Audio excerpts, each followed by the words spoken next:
Sir ಇಲ್ಲಿ ಕೊಡ್ತೀವಿ sir, ನಾನು ಹತ್ರ ಅವ್ರಿಗೆ ಇಲ್ಲೇ ಇದ್ದೀನಿ. ಮಾತಾಡ್ತಾರೆ, ಮಾತಾಡು.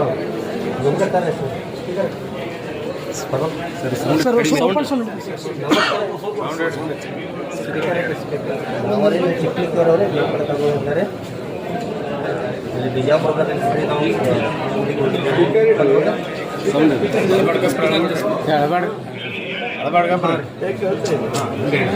ಇಲ್ಲಿ ಬಿಜಾಪುರದಲ್ಲಿ ಗಾಂಧಿನಗರ ಸ್ಟಾರ್ ಚೌಕಿ ಕೆಲಸಕ್ಕಿದ್ದೀರಿ ಅವರೇ. ಕೇಮೂರು ಆಟೋಡಲ್ಲಿ ಬಿಟ್ಟಿದ್ದಾರೆ. ಅವರು ನಮಗೆ 15 ಜನ ಕೂಡಿ ಹಾಕಿ ಬಡದಾರಿ ಕಣ್ಣ ಕಾಡ ಹಾಕಿ ಕಟ್ಟಿ ಹಾಕಿ ಭಾಳ ಬಡ್ದಾರೆ. ಅದಕ್ಕೆ ಈಗ ಅವರು 5 ಮಂದಿನ ಅರೆಸ್ಟ್ ಮಾಡ್ಯಾರ. ಇನ್ನೂ 10 ಮಂದಿ ಇದ್ದಾರೆ. ಅವ್ರಿಗೆ ಅಷ್ಟು ಶಿಕ್ಷೆ ಆಗಬೇಕು.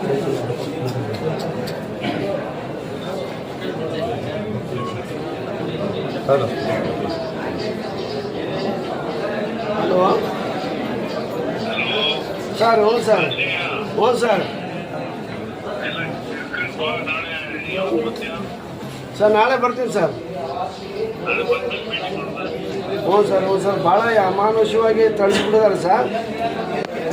ಏನೇನಿಲ್ಲ ಅವ್ರಿಗೆ ಸಹಾಯ ಮಾಡೋಣಂತೆ ಸರ್.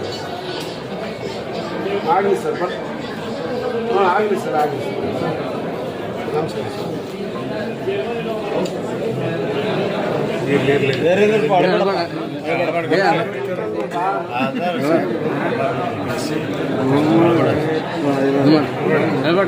ಯಾರು ಮಾತಾಡಿದ್ದು? ಯಾರ ಹತ್ರ?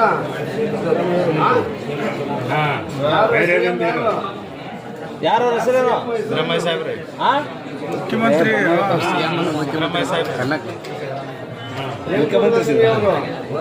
ಏನು ಕೊಟ್ಟಿದ್ದಾರೆ ನಿಮಗೆ? ಮೆಣಸಿಗೆ ಮತ್ತು ಅಷ್ಟೆಲ್ಲ ಬಂದ್ಮೇಲೆ ಯಾಕೆ ಹಳ್ಳಿ ಬಿಟ್ಕೊಂಡ್ರೆ?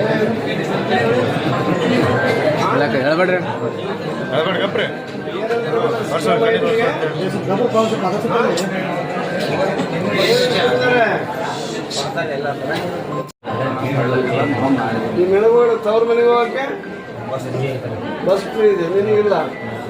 ನಿನಗೆ ಬೇಕಾ?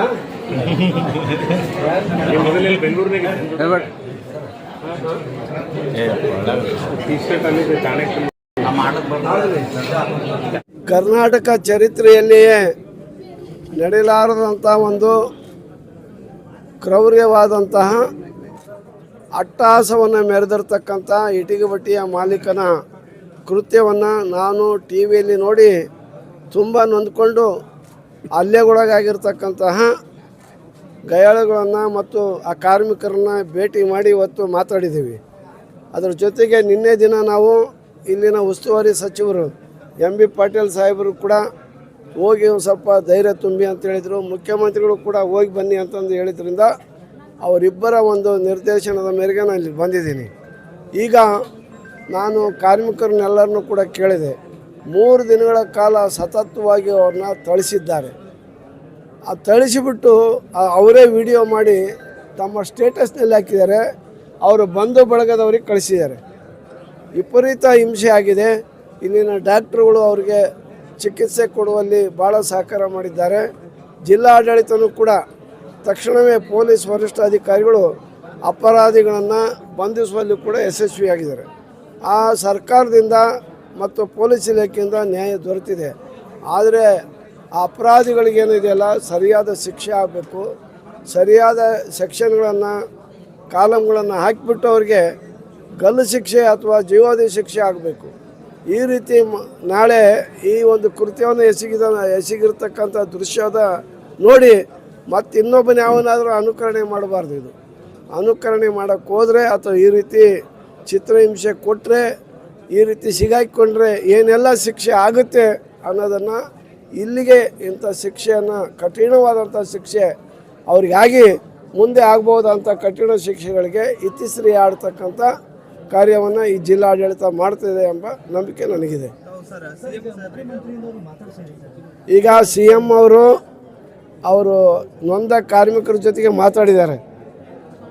ಫೋನ್ನಲ್ಲೇ ಮಾತಾಡಿಸಿದ್ದೀನಿ. ಅವರು ಏನು ಹೆದರಬೇಡ್ರಿ, ನಿಮಗೇನು ಬೇಕೋ ಎಲ್ಲ ಸಹಾಯ ಸಹಕಾರ ಮಾಡೋಣ ಅಂತಂದೇಳಿ ಯಾರು ನಿಮ್ಮನ್ನು ಹಲ್ಲೆ ಮಾಡಿದಾರೋ ಅವರಿಗೆ ಸರಿಯಾದ ಶಿಕ್ಷೆ ಇಲಾಖೆ ತೆಗೆದುಕೊಳ್ತದೆ ಅಂತಕ್ಕಂಥ ಭರವಸೆಯ ಮಾತುಗಳನ್ನು ಅವ್ರಿಗೆ ಹೇಳಿ ಧೈರ್ಯ ತುಂಬಿದ್ದಾರೆ ಮುಖ್ಯಮಂತ್ರಿಗಳು. ನಾವು ಕೂಡ ಇವತ್ತು ನಾವು ಬೇರೆದಾರ್ ಅವರು, ನಮ್ಮ ಜಿಲ್ಲಾ ಕಾಂಗ್ರೆಸ್ ಅಧ್ಯಕ್ಷರು ಮಂಜುನಾಥ್ರವರು, ನಮ್ಮ ಇತರೆ DSS ಲೀಡರ್ಗಳು ಎಲ್ಲರೂ ಕೂಡ ನಮ್ಮ ಸಮುದಾಯದ ಎಲ್ಲ ಲೀಡರ್ಗಳು ಕೂಡ ಬಂದು ಇವತ್ತು ಅವ್ರನ್ನ ನೋಡಿ ಧೈರ್ಯ ತುಂಬಿದ್ದೀವಿ. ಅದರಿಂದ ಧೃತಿಗೆಡೋದು ಬೇಡ, ಧೈರ್ಯವಾಗಿ ಬರಲಿ. ಪೂರ್ಣ ಗುಣಮುಖರಾದಮೇಲೆ ಅವರಿಗೆ ಅವರ ಹಳ್ಳಿಗಳಲ್ಲಿ ಏನಾದರೂ ಮಾಡಿ ಅವರಿಗೆ ನಮ್ಮ ಇವು ನಿಗಮಗಳಿದ್ದಾವೆ, ಆದಿಜಾಂಬ ಅಭಿವೃದ್ಧಿ ನಿಗಮ, ಅಂಬೇಡ್ಕರ್ ಅಭಿವೃದ್ಧಿ ನಿಗಮ, ಆ ನಿಗಮಗಳಿಂದ ಭೂ ರೈತರಿಗೆ ಭೂಮಿ ಕೊಡಿಸುವಂಥ ಒಂದು ಭೂ ಒಡೆತನ ಯೋಜನೆ ಇದೆ.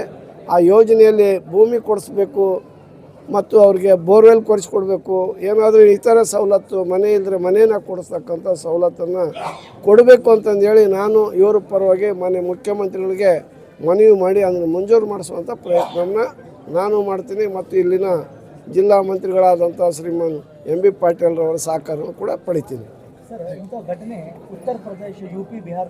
ಅದನ್ನು ಮೀರಿಸ ಅಲ್ಲ ಇಲ್ಲ, ಅದೇ ಅನಾಗರಿಕರು, ಇವರು ನಾಗರಿಕರು ಅಂತ ಕರೆಯೋಕ್ಕಾಗಲ್ಲ. ರಾಕ್ಷಸ ಕುಲಕ್ಕೆ ಸೇರಿರೋನಾಗಿರ್ಬೇಕು ಅವನು. ಈ ಕೆಲಸ ಮಾಡ್ತಕ್ಕಂಥ ಮನುಷ್ಯನಾದನ್ನು ಮಾಡ್ತಕ್ಕಂಥದ್ದಲ್ಲ ಇದು. ಇವನು ಯಾವುದೋ ಒಂದು ಇದಕ್ಕೆ ಸೇರಿರ್ತಕ್ಕಂಥವ್ನು ಮಾಡಿದ್ದಾನೆ. ಅದನ್ನ ತೀವ್ರವಾಗಿ ಖಂಡಿಸ್ತಾ ಇದ್ದೀವಿ. ಇಡೀ ಎಲ್ಲ ಕಡೆಗೂ ಕೂಡ ಇದು ನಾಗರಿಕ ಸಮಾಜ ತಲೆ ತಗ್ಗಿಸುವಂಥ